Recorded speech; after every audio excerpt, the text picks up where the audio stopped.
Olá, meus caros, dando continuidade às nossas formas de adequação típica. Então, vimos aquela adequação típica por subordinação direta ou imediata, quando há uma subsunção rápida, uma subsunção simples entre a conduta e o tipo penal.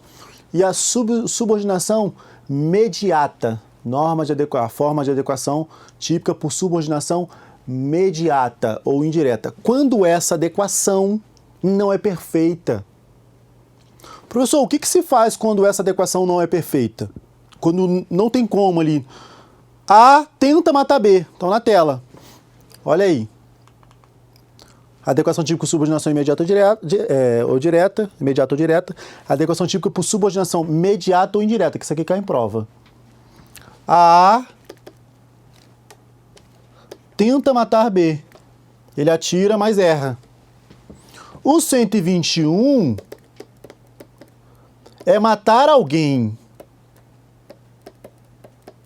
Se você verificar todas as condutas criminosas, maioria esmagadora, ela vai trazer somente lá o crime consumado. O matar alguém, o subtrair para si ou para outro em coisa alheia móvel.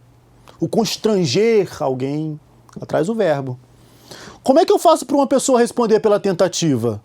Eu não tenho como aplicar o 121 diretamente a ela. Eu preciso de uma norma aqui que ajude, que adeque. Uma norma que ela ajude a realizar essa adequação. É a chamada norma penal de extensão. A norma de extensão, ela faz essa ligação. Qual é a norma de extensão prevista no Código Penal que vai fazer essa ligação? Na tela. Artigo. Para eu adequar o 121 a esse caso concreto, que é uma tentativa,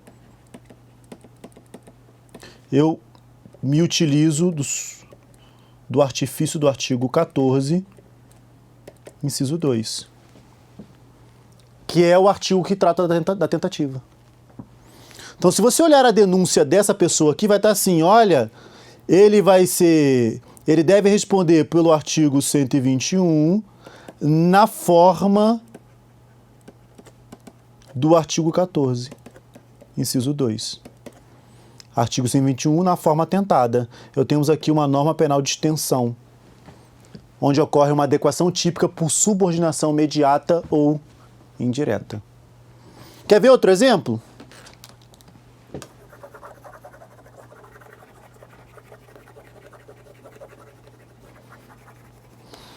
A entrega a faca para B e B mata C. B responde pelo quê? Artigo 121. Matou alguém. C morreu. A C morreu. B matou alguém? B matou. E A entregou a faca. Professor, o A vai responder por homicídio? Sim, na modalidade de participação. Mas ele não praticou a conduta matar alguém? Não, ele só entregou a faca. Então, para ele responder pelo matar alguém, eu preciso de uma norma penal de extensão. Porque a adequação típica dele não é por subordinação direta ou imediata, e sim uma subordinação mediata ou indireta. Eu preciso de uma outra norma. Então, no caso dele, pode colocar na tela. No caso dele, ele vai responder pelo artigo 121 na forma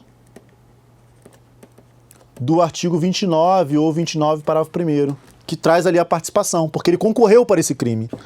Todos aqueles que concorrem devem responder.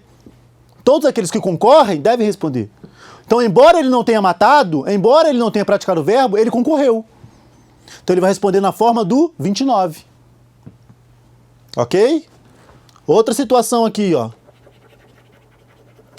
B matou alguém. A é um policial. A é um policial que viu o ato acontecer e deixou. Falou assim, não, pode, tudo certo aí. Vai proteger? Não vou proteger não, pode matar. B matou, 121. É uma adequação típica por subordinação imediata ou direta. Imediata ou direta, misturei, né? E o policial? Ele vai responder para o homicídio? Professor, ele não matou diretamente. Eu não tenho como adequar o 121 direto a ele. Porque ele não praticou o verbo matar alguém. Mas ele responde. Responde porque ele era o garante. Logo, na tela. Nesse último caso, ele vai responder pelo artigo 121, na forma do artigo 13, parágrafo 2º do Código Penal. Então, eu trouxe aqui 3 exemplos de norma de extensão para você. Uma norma de extensão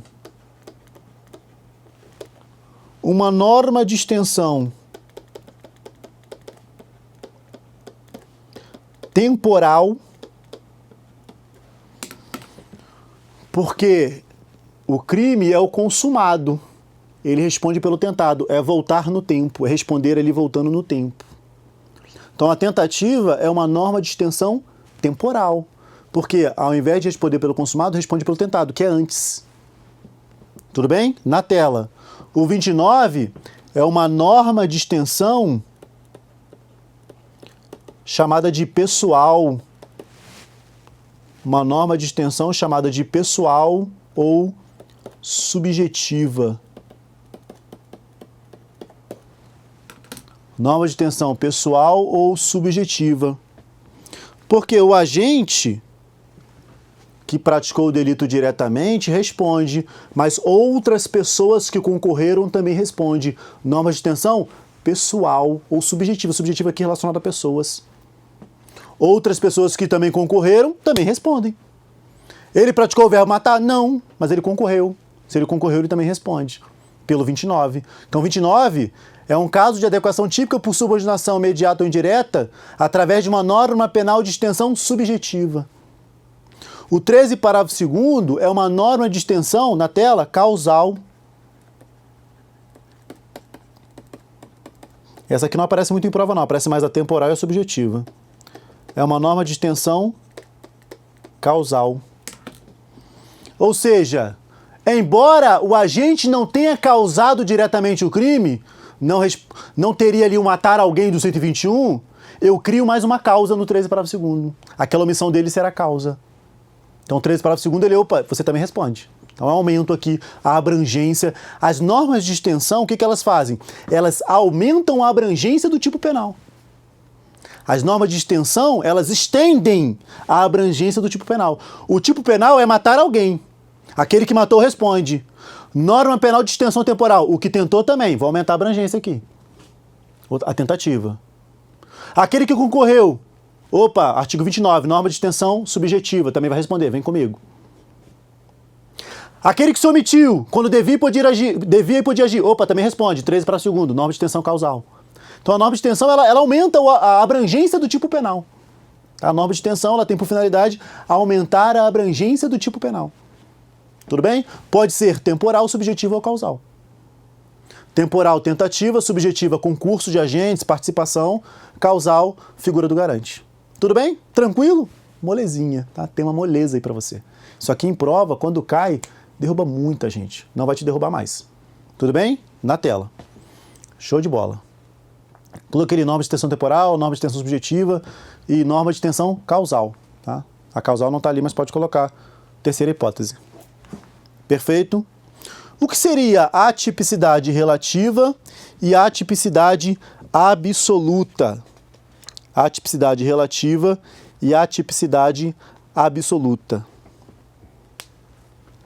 A atipicidade relativa é quando eu tenho lá o delito. O exemplo aqui é o artigo 312 do Código Penal. É quando eu excluo uma elementar do tipo e o fato se torna atípico para aquele crime. Mas essa atipicidade é relativa, porque ele vira outro.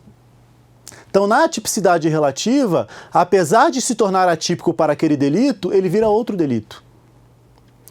Então, no artigo 312, se eu retiro a figura do funcionário público, deixa de ser peculato, mas se torna apropriação indébita. No peculato impróprio ou peculato furto, se eu retiro a figura do funcionário público, deixa de ser peculato impróprio, mas vira furto. Isso é a tipicidade relativa. A tipicidade absoluta é quando realmente vira fato atípico. Então, na prevaricação, se eu retiro a figura do funcionário público, vira fato atípico. Isso aqui, essa atipicidade relativa e atipicidade absoluta, ela ajuda na conceituação do crime funcional. Crime funcional próprio, verdadeiro, próprio, é aquele que a retirada do funcionário público se torna uma tipicidade absoluta. Prevaricação é um crime funcional próprio, porque se eu retirar a figura do funcionário público, vira fato atípico. O peculato é um crime funcional impróprio, porque se eu retirar a figura do funcionário público, vira furto, vira apropriação indébita. Tudo bem? Na tela. Então, a atividade relativa ao 312 pode virar aqui um 168 ou 155, furto, apropriação indébita. A tipicidade absoluta, prevaricação. Tirei a figura do funcionário, vira fato atípico. Vira fato atípico. Olha, já caiu em prova. Um exemplo em que o consentimento do ofendido causa a tipicidade relativa. Um exemplo em que o consentimento do ofendido causa a tipicidade relativa. Existem casos que o consentimento do ofendido causa a tipicidade absoluta. Por exemplo, no estupro, a conjunção carnal consentida é fato atípico. A conjunção carnal não consentida é estupro. O consentimento causa a tipicidade absoluta. O consentimento do ofendido causa a tipicidade absoluta no estupro. Mas, olha só, o artigo na tela, artigo 124, 125 e 126 do Código Penal, crimes de aborto. O 125 é o aborto não consentido. Praticar o aborto na mulher não consentido. Ela não consentiu. Professor, e se ela consentir com o aborto, desde que não seja menor? Se ela consentir com o aborto, se ela consentir com esse aborto, desde que não tenhamos uma causa excludente, o agente que pratica o aborto nela sai do 125 e vai para o 126. Pode colocar na tela, que é o aborto consentido. Praticar o aborto consentido nela. Então, olha só, o consentimento aqui causa uma tipicidade relativa e ela passa a responder para o 124. Consentir para o aborto que outrem lhe provoque, né? Está escrito lá no 124. Praticar o autoaborto ou consentir que outrem lhe provoque. Então, o consentimento aqui do ofendido, no aborto não consentido, é uma causa de atipicidade relativa. Uma causa de atipicidade relativa. Ok? Uma causa de atipicidade relativa. Vamos adiante. Pontos interessantes. O que é a chamada tipicidade conglobante? Agora sim. Que vem da chamada tipicidade material, né? Você já viu lá a tipicidade, pode ser formal ou material. A tipicidade conglobante, teoria trazida aí por Eugênio Raul, Zaffaroni e Pierangeli também, sempre esquecem do Pierangeli. Zaffaroni e Pierangeli, é uma teoria que traz a seguinte ideia. É uma teoria que se aproxima lá daquela chamada dos elementos negativos do tipo, mas vamos lá. Ela fala assim, ela fala que a tipicidade ela tem que ser formada da tipicidade formal, tipicidade formal, a adequação do fato à lei, né? Previsão legal. Tipicidade formal. E tipicidade conglobante.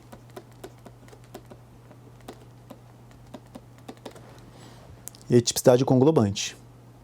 A conglobante se subdividiria em material e atos ou condutas antinormativas. Atos ou condutas antinormativos.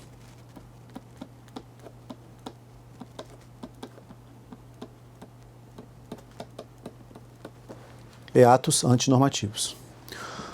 Você já aprendeu o que é a formal e a material. Tudo bem? O que você precisa aprender para saber a conglobante? Os atos antinormativos. A material você já sabe, a conduta tem que ser relevante. para ter tipicidade, aquela lesão tem que ser relevante. Tá? A lesão tem que ser relevante. E o que é os atos antinormativos? Zaffaroni fala o seguinte, olha, para ter tipicidade, a própria tipicidade, não a ilicitude, mas para ter a própria tipicidade, aquela conduta praticada pelo agente não pode ser fomentada pelo direito. Se o direito fomenta aquela conduta, ela não tem nem tipicidade, porque aquele ato não é um ato antinormativo. Aquele ato não é um ato antinormativo. Então, o ato antinormativo, ele exclui a tipicidade conglobante, não tendo a própria tipicidade material. Professor, prefiro exemplos aqui para eu entender melhor. Calma, só estou construindo. Então, o que Zaffaroni dizia? Olha, se o direito fomenta aquela conduta, aquele ato, ele não é antinormativo. Ele não é contrário à norma, contrário ao direito, porque o direito fomenta. Se o direito fomenta aquela prática, ela não é típica. Aquela prática não é típica. Tudo bem? Na tela. Isso é a chamada tipicidade conglobante. Formada pela tipicidade material e pelos chamados atos antinormativos. Vamos lá, vamos aprofundar agora. A antinormatividade. Então, para ser crime, o ato tem que ser antinormativo. O contrário aqui do ato normativo é quando o direito fomenta. O contrário do ato normativo são as condutas fomentadas pelo direito. O direito fomenta, o direito apoia aquilo dali. Aí é o contrário de antinormatividade. Exemplo, o médico vai fazer uma cirurgia terapêutica para salvar a vida. E ao praticar aquela conduta ali da cirurgia, a pessoa morre. A conduta por ele praticada é uma conduta fomentada pelo direito. O direito fomenta aquela conduta.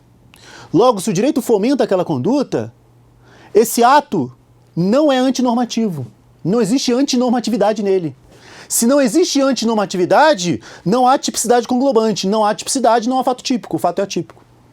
Professor, mas eu aprendi que essas condutas praticadas pelos médicos são causas excludentes de ilicitude, através do estrito cumprimento do dever legal e exercício regular de um direito. Isso. Zaffaroni, ele entende que, não todo, mas a maior parte do estrito cumprimento do dever legal e do exercício regular de direito, ele tem que ser trazido para dentro da tipicidade conglobante.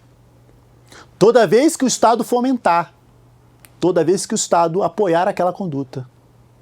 Professor, o lutador de boxe, o cara é lutador de boxe, e realizando ali as regras do boxe, dentro das regras do boxe, ele acaba praticando uma lesão. Ele acaba ali praticando uma lesão num cruzado. Ele lesiona. Na teoria tradicional, essa lesão é um exercício regular de um direito, mas é fato típico, só não é ilícito. Para Zaffaroni, essa conduta dele é fomentada, é apoiada pelo direito. Logo, esse ato praticado, ele não é antinormativo, ele não é contrário à norma. Logo, ele não é típico. Zaffaroni propõe, na teoria da tipicidade conglobante, quase que uma união entre fato típico e ilicitude, mas somente nos casos de condutas fomentadas. Somente nos casos de condutas fomentadas pelo direito. Tudo bem? Então, você pode apresentar o seguinte, ó. A teoria da tipicidade conglobante, ela praticamente provoca um esvaziamento dos casos de exercício regular de direito e estrito cumprimento do dever legal. Por quê? Principalmente no estrito. No estrito cumprimento do dever legal, ali é uma conduta imposta pelo direito. Se o direito impõe ou se o direito fomenta, esse ato não é um ato antinormativo. Se o direito impõe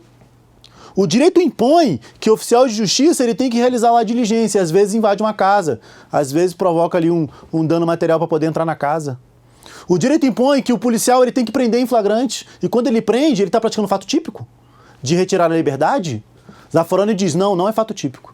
Porque essa é uma conduta imposta, é uma conduta fomentada pelo direito. Se é uma conduta imposta, uma conduta fomentada, esse ato não é antinormativo. Se ele não é antinormativo, ele não tem tipicidade conglobante. Então a tipicidade conglobante, além da material, para existir tipicidade, o ato praticado tem que ser antinormativo. Quando que ele não é antinormativo? Quando ele não é contrário à norma? Quando ele é imposto ou fomentado pelo direito, pelo ordenamento jurídico. Também quando ele é imposto ou fomentado pelo direito ou pelo ordenamento jurídico. O Zaffaroni nesse ponto tem razão. Ele acaba tendo razão aqui. Porque imagina o seguinte, delegado, em tese, ele só olha a tipicidade formal. Nem a material ele olha, muito menos aqui excludente de ilicitude. Então, quando o delegado prende alguém em flagrante, ele está retirando a liberdade. O delegado está praticando um fato típico. O delegado está praticando um fato típico. Logo, outro delegado tinha que prender ele. Porque é fato típico. Só que tem um excludente de ilicitude. Estrito cumprimento do dever legal. Só que o outro delegado só olha o quê? Só olha o fato típico. E é fato típico. Logo, o delegado tem que prender. O outro tem que prender ele. E ele tem que prender o outro. O outro tem que prender ele. O delegado tem que prender em flagrante tem que prender em flagrante o oficial de justiça que realizou a diligência. Por quê? Porque é fato típico. Zaffaroni fala, não tem sentido isso. Modernamente, alguns dizem, não, o delegado não olha fato típico, tem que olhar excludente de ilicitude. Também teria uma lógica melhor, né? O delegado poder verificar excludente de ilicitude. Ou, Zaffaroni, não, esse fato não é típico, porque ele não é antinormativo. Esse fato não é típico, porque ele não é antinormativo. Existe aqui uma união entre tipicidade e ilicitude não completa, só de parte. Tá? Não é completo. Por exemplo, o médico ele vai realizar uma cirurgia estética. A cirurgia estética, a plástica, ela não é fomentada. Ela não é fomentada nem imposta pelo direito. Logo, se o médico ali acaba praticando um ato, nesse caso eu tenho excludente de ilicitude, exercício irregular de um direito. Desde que ele siga as regras lá, sem erro médico, né? Nesse caso, é exercício irregular de um direito. Tudo bem? Por quê? Porque não é fomentado. Porque não é imposto pelo direito. Diferentemente do médico que causa uma cirurgia, que faz ali uma cirurgia terapêutica e acaba dentro das regras, está dentro das regras provocando uma lesão, provocando uma morte. Tudo bem? Coisas diferentes. Perfeito? Na tela. Show de bola. Questão. João subtrai para si um pacote de bolachas no valor de R$10 de um grande supermercado e o fato se encaixa formalmente no artigo 155 do Código Penal. Em virtude da inexpressividade da lesão causada ao patrimônio da vítima e pelo desvalor da conduta, incide o princípio da insignificância, que tem sido aceito pela doutrina e por algumas decisões judiciais como excludente de tipicidade material. Letra B. Moleza. Vamos para a próxima. Mas o que possibilita a visão científica do direito penal? O conceito de crime, mais especificamente um conceito denominado analítico, porquanto analisa o crime em partes, é este, na verdade, o conceito mais importante do direito penal. Com base no texto, assinale a alternativa que apresenta o elemento do conceito analítico de crime que descreve a conduta proibida pela norma penal. Descreve a conduta proibida pela norma penal. Imputabilidade, culpabilidade, tipo subjetivo, tipo objetivo, potencial conhecimento da ilicitude. Qual é o conceito aqui que descreve a conduta proibida pela norma penal? É o tipo objetivo. É o tipo objetivo que descreve a conduta proibida pela norma penal. É o tipo objetivo. Tipo subjetivo, olha a culpa. Letra D. Próxima questão. A doutrina define tipicidade como a adequação de um ato praticado pelo agente com as características que o enquadram à norma descrita pela lei penal. A adequação de um ato praticado adequado à norma penal, a subsunção. Professor, isso é tipicidade? É, isso é tipicidade. Embora, e aí vem a malandragem, embora não completa, porque essa aqui é a tipicidade formal. Mas, antigamente, só existia tipicidade formal, que é a adequação. Ok? Professor, faltou tipicidade material? Sim, faltou. Mas, classicamente, é o conceito de tipicidade, que é o conceito de tipicidade formal. A adequação do fato à lei. Tá? A adequação do fato à lei. Perfeito? Na tela. Acho muito difícil a questão colocar aqui um conceito mais completo trazendo a tipicidade material.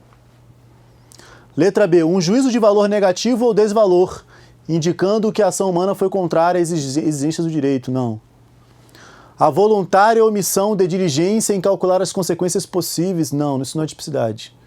Um juízo de reprovação pessoal que recai sobre o autor do crime, que opta em praticar atos ou omissões de forma contrária ao direito. Não. Uma ação delitiva de maneira consciente e voluntária. Isso é conduta, né? Gabarito letra A, perfeito. Tá vendo? O conceito de tipicidade. É adequar o fato à lei. Adequar o fato à conduta prevista em lei. Nossa subsunção. Durante uma tragédia causada pela natureza, Júlio, que caminhava pela rua, é arrastado pela força do vento e acaba se chocando com uma terceira pessoa, que em razão do choque cai de cabeça ao chão e vem a falecer. Parece o meu exemplo, né? Parece até o meu exemplo. Bateu ali, o outro fala, bum, morreu. Parece até exemplo meu, questão de prova. Tá aí. Vamos lá. Sobre a consequência jurídica do ocorrido, é correto afirmar que a tipicidade do fato restou afastada por ausência de tipicidade formal, apesar de haver conduta por parte de Júlio. Certo ou errado? Isso está errado. Você sabe o que é tipicidade formal. A conduta dele praticou um resultado morte? Há subsunção da lei? Sim. Há tipicidade formal. O que não há aqui é tipicidade subjetiva, né? Isso aqui é caso de ausência de conduta, praticada aqui por caso fortuito ou força maior. Tudo bem? Mas há tipicidade formal. A conduta dele de bater na pessoa, a pessoa cair e morrer, se subsume ao tipo legal de homicídio? Sim. Ao tipo penal de homicídio? Sim, matar alguém. Ok? O que não há aqui é a conduta por ausência de tipicidade subjetiva. Na tela. Letra B. A tipicidade do fato restou afastada, tendo em vista que não houve conduta penal por parte de Júlio. Essa parece boa. Não há tipicidade, por quê? Porque não há conduta, por ausência de dolo ou culpa. É casos de ausência de conduta. Se não há conduta penal, não há tipicidade, não há subsunção do fato à lei completa, né? Apesar de existir tipicidade formal. O fato é típico, ilícito e culpável? Não. O fato é típico, ilícito e culpável, mas Júlio será isento de pena em razão da ausência de conduta. A ausência de conduta é fato atípico. A conduta praticada por Júlio, apesar de típica e ilícita, não é culpável. Errado. Ela não é típica. A ausência de conduta é conduta não típica. A conduta praticada por Júlio, apesar de típica, não, ela não é típica. Letra B, muito bem. Então perceba que é uma questão cobrando aqui, ao mesmo tempo, caso de ausência de conduta e sua relação com a tipicidade. Se é caso de ausência de conduta, ela causa a tipicidade do delito, ok? Na tela. Show de bola. Próxima questão. Promotor de Justiça de Minas Gerais. Um dos concursos mais difíceis do Brasil. Tá? Um dos concursos mais difíceis do Brasil. Promotor de Justiça de Minas Gerais. Promotor de Minas, juiz federal, procurador da República, juiz MP DFT, MP Goiás. Tá nesse bolo aí. Sabe-se que as atividades desportivas e médicas são fomentadas como dever de Estado. São fomentadas. Opa, eu já vejo algo aqui de tipicidade conglobante, ó. As atividades desportivas e médicas são fomentadas. Não só pela Constituição, mas também por outros diplomas em vigor. É certo, outro sim, que de tais atividades podem acontecer lesões corporais, até mesmo com resultado morte aos envolvidos, em vista dos riscos inerentes às próprias atividades. Pela imputação objetiva, é criação de risco permitido, não há imputação. Nesse sentido, na esteira de Eugênio Raul Zaffaroni e Nilo Batista, é incorreto afirmar. Adaptada, tá? Adaptada. Vamos lá. Nos esportes arriscados, em regra, a aquiescência, o consentimento do esportista elimina a tipicidade conglobante nas condutas sistematicamente típicas, geralmente culposas, eventualmente ocorrentes durante a prática esportiva. Correto. Ainda que violadas as regras do jogo pelo autor. Opa, errada. Se ele violou a regra, aí sai. Não é, a violação da regra não é uma conduta fomentada pelo Estado. Tudo bem? Inclusive em exercício regular de um direito.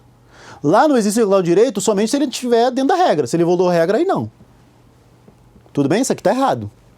Se ele violou a regra, ele não está dentro de uma conduta fomentada pelo direito. Logo, não exclui a tipicidade conglobante. Tá? Logo, não exclui a tipicidade conglobante. Só elimina a tipicidade conglobante se ele estiver dentro da regra fomentada pelo direito. Perfeito? Na tela. Boa, uma pegadinha no final aqui. Errado. Show de bola.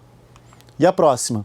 As cirurgias médicas com fins terapêuticos, não é estética, fomentadas juridicamente, que são pelo Estado, permitem a consideração conglobada, olha a tipicidade conglobante aí, permitem a consideração conglobada da norma deduzida do tipo penal, qualquer que seja seu resultado sobre a saúde ou vida do paciente, desde que o médico proceda segundo a lex artis. Para que colocar esse latim? Segundo as normas da arte, a lei da arte, ou seja, segundo o que preconiza o Conselho Federal de Medicina. Tá, as regras lá da medicina. Tudo bem? Correta. Se ele seguir as regras, o médico que pratica uma lesão seguindo as regras, na teoria clássica aprendemos que isso é o quê? Que isso é um estrito cumprimento do dever legal ou exercício regular de um direito? Prevalece que é exercício regular de um direito, porque ele não é funcionário público, em tese. Prevalece que é exercício regular de um direito. Mas para Zaffaroni, ele trata isso como tipicidade conglobante. É uma causa excludente de tipicidade, porque essa conduta não é antinormativa, tá? Essa conduta não é antinormativa. Com isso, terminamos tipicidade penal. Espero você na continuidade. Tchau, tchau.